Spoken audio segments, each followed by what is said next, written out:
Yes, your boy G Cornerman Boxing. I have the honor today to be with Miss Terri Harper, former super featherweight WBC titleist. Now you moved up to lightweight, you got the WBA title. You know what I'm saying? First of all, thank you for your time. How do you feel, man? I'm buzzing to be here in New York, first time in America. So wow. Just trying to soak everything in. I feel like I've been picked up and dropped on a different planet. But then being here today at the press conference, it's pretty surreal and it's just exciting female boxing. Right. What are your thoughts on the build-up to this fight? Because we see a lot of media, a lot of press, guys like and people just like yourself flying in from overseas just to come be a part of this event. Yeah. A couple of months back, I was at the press conference down in London, and I feel like since then we've just been pushing it and pushing it and pushing it, and it's everywhere you look really. And today, like yesterday, we were walking around Times Square and stuff, and you've seen up on the billboards and advertisement boards, Katie versus Serrano, and on the taxis and stuff. And it's we flew in, and the passport control even they were talking about it. So there's just a real buzz in the air really about the big fight, and it's just exciting. Right. How much would you like to fight here one day, perhaps? Oh, it's a dream really, and like they say, it's the mecca of boxing, and it's got to be a pinch yourself moment for Katie and Serrano, and some massive things for female boxing, and it's kind of giving me a fire in my belly and hopes and aspirations for what I can go on to achieve in my career. Right. Now, what are your thoughts on how this fight could play out? You know, because Katie, she's known to have a lot of movement in her style. Amanda packs a heavy punch, Steve. So, you know, how do you think this fight could play out, stylistically? See, I can see Katie obviously using boxing IQ, trying to not get involved in the fight. Well, dragged into Amanda's fight.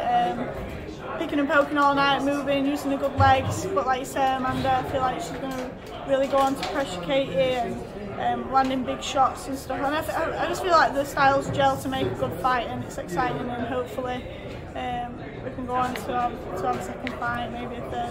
Right. Now you recently went up in weight as well, just like Amanda's going up. How did that feel, you know, making the transition? I mean, you scored a unanimous decision, but how did you feel in your body and stuff, and your preparation to that fight? Like only I know. Like I know when I first announced I was moving up weight, there's people saying that I'm avoiding obviously a rematch or avoiding fights, but massive difference in the way I feel, and it helped.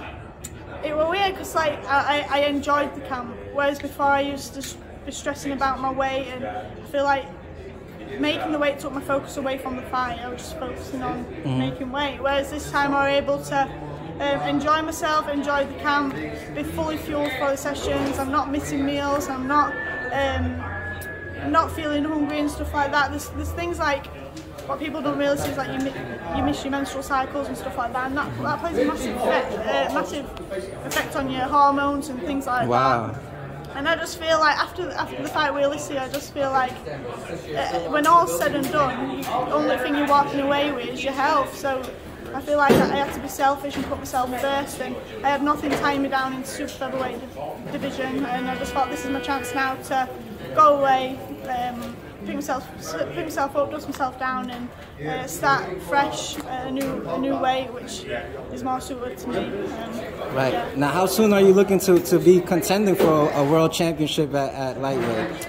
We don't want to rush it. One thing I lack is experience. So I feel like this year, probably the beginning of next year, is just all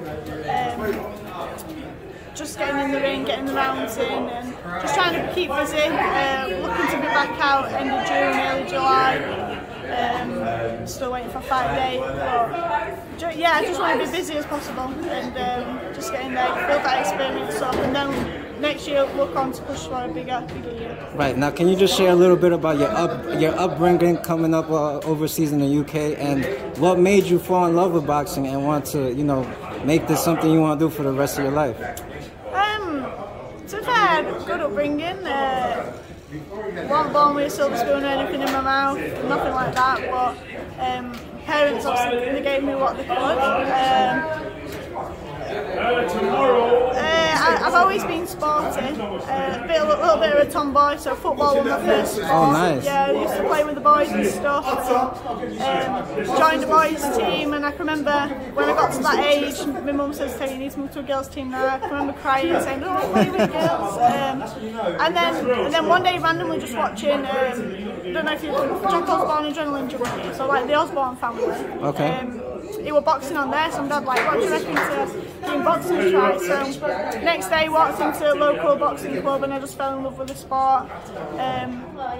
Because I've always done football, which is a team sport, kind of came away from that, which is more individual. Obviously boxing is more an individual sport. I can remember just loving it, and then I had a couple of years where I was doing both football and boxing, and then I drifted away from football and just went fully into boxing, and I had 19 amateur fights, and then I gave it up at 16 for 4 years. I feel like I just got to that age where I burnt out, and I was doing university and just having some time off, and just randomly one day Andrew messaged me asking what I thought of turning pro. Katie Taylor, seeing that Katie Taylor turned professional, and there's going to be a big push for female fighters, and I said it'd be a shame to waste my talent, and didn't even second think it, and just straight away I was like, yeah. From then I look back, and I've just really been enjoying learning the professional style and stuff like that, and just living these moments. Right. Do you think your experience as a football player helped you in your transition into boxing, as far as the conditioning or anything like that? I don't know. I just feel like it's naturally in me to work hard, and I just enjoy training, and no matter what it is, I enjoy all sports and stuff. So. All right, champ. Let's just walk out as we finish this interview. Being that this is a historic moment for women, what advice do you have for girls growing up looking to be successful in boxing or anything they want to do? Just do what makes you happy, really, and always chase your dreams, no matter what people say or do or they think of you. It's about yourself and yourself only. All right. Do you have any message for any of your supporters, everybody tuning in to all your fights? Just a massive thank you for everyone's support and everyone who's continued to show the sport despite the last couple of performance at Sheffield. I had great. I had people who meant the most get in contact and continue to show me the support, and just grateful. All right, champ. Where can we follow you for those that may not know for whatever reason? Instagram, Terri Harper. Twitter. Boxing. Yeah, I'm on Twitter. I don't run my Twitter though. That's not me, but I've got Twitter. Okay, so mostly Instagram. Instagram. Yeah. All right, thank you so much for your time, Sean. God bless you and wish you the best. Hope to see you back in action soon. Yeah, thank you. Thank you so much. I hope you enjoy the city. Yeah. God bless you. Do some exploring now.